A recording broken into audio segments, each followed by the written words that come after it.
இறைவா, நீயே அனைத்தும். அன்புடன் அகத்திய மாமுனிவர் வாக்கு. சித்தன் அருள் 1441 1179 குருநாதர் அகத்திய பெருமான் உத்தரவு. அகத்திய மாமுனிவர் உரைத்த வாக்கு சுருக்கம். இப்புரட்டாசி மாதத்தில் நீங்கள் செய்ய வேண்டிய முக்கியமான புண்ணியச் செயல்கள். 1.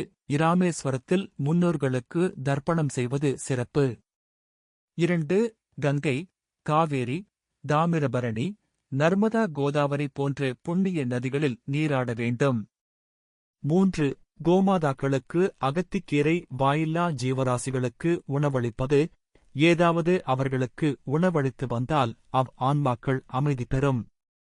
இயலாதவர்களுக்கு அன்னத்தையும் வாயில்லா ஜீவராசிகளுக்கு அன்னம் மற்றும் நீர் வழங்கிடுதல் வேண்டும். 4.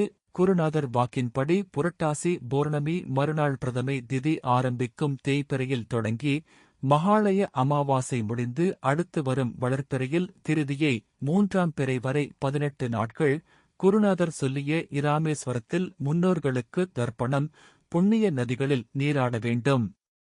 தான தர்மங்களைச் செய்ய வேண்டும். இப்படி முடித்த பின்னர் 3ஆம் பிறை தரிசனம் செய்ய வேண்டும். 5. எந்தவொரு உயிரையும் கொன்று தின்றலாகாது என்பேன் அப்பனே. இதனால் பெரும் துன்பங்களும் நோய்களும் கஷ்டங்களும் வந்து சேருமப்பா. 6.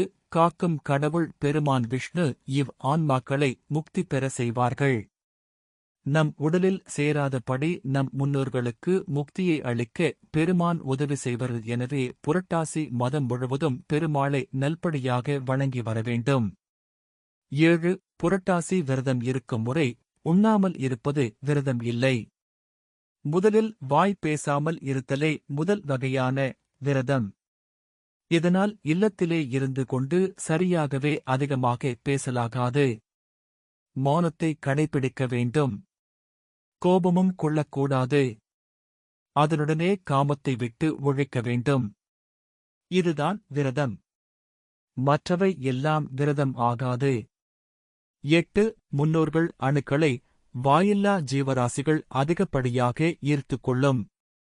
ஜீவராசிகளை கொன்று சமைத்து அசைவம், மாமிசம் உண்டால் அணுக்கள் எளிதில் மனித உடலில் ஒட்டிக்கொள்ளும். வாழ்நாள் முழுவதும் அசைவம், மாமிசம் சாப்பிடக்கூடாது. 9.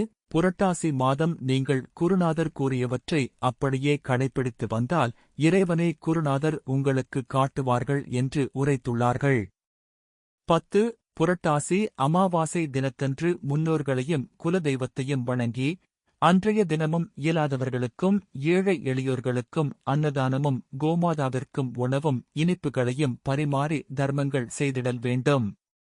ஓம் அன்னை ஸ்ரீலோபாமுத்ரா உடனுரை தந்தை அகத்திய மாமுனிவர் திருவடிகளில் சமர்ப்பணம். சர்வம் சிவார்ப்பணம்.